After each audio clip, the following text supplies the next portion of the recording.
17:8, you good? And I'm hoping you're good. I'm praying for you, praying that you're walking with God and that God will give you strength, that God is guiding, directing, and protecting you.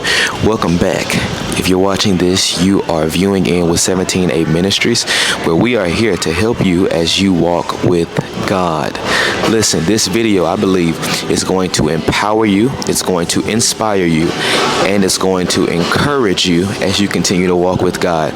Do me a favor, subscribe to us, 17:8 Ministries, on YouTube, and send this to somebody else. Send this to 2 or 3 people and tell them to lock in with 17:8 as we do our best to try to help you as you walk with God. 17:8 Ministries, welcome back to another episode of Devotions for Development. I hope these Devotions for Development are blessing you as you are walking with God.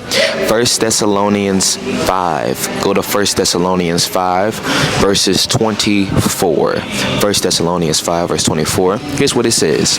The one who calls you is faithful, and he will do it. I love this, man. 1 Thessalonians, it's Paul's words to the Thessalonians, a group of people he considered his children in the faith. I'm reading from Our Daily Bread, which is one of the best devotional sources. Paul is writing to the Thessalonians, a group of people he considered his children in the faith, because he taught these people about Jesus. He urged them to help one another, but ultimately he trusted their growth to God. He acknowledged that God would sanctify. Letters to the Thessalonians, it contains this instruction for his trust in God for their well-being and their preparedness. It teaches us that growth in the lives of those we care for is ultimately in God's hands.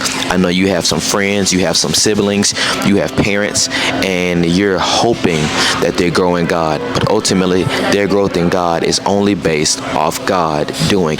Paul trusted God to do what he couldn't, which is prepare those people, spirit, soul, and body. Only God can do that. Only God can do that for you.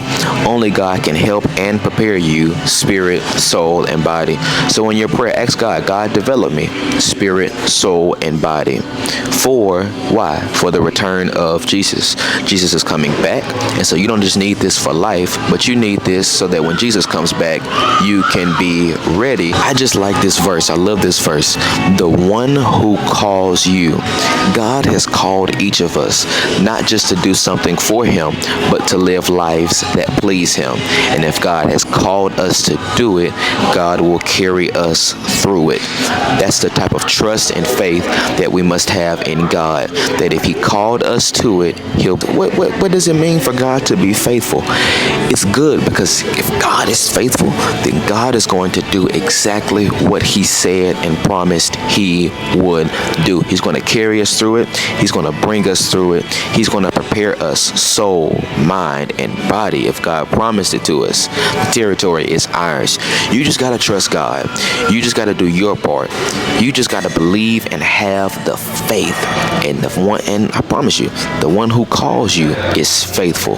He's faithful. He's faithful to do what he promised. He's faithful to his word, and he will do it. Listen, I love you. I'm praying for you. Go in peace. Walk with happiness. Walk with joy.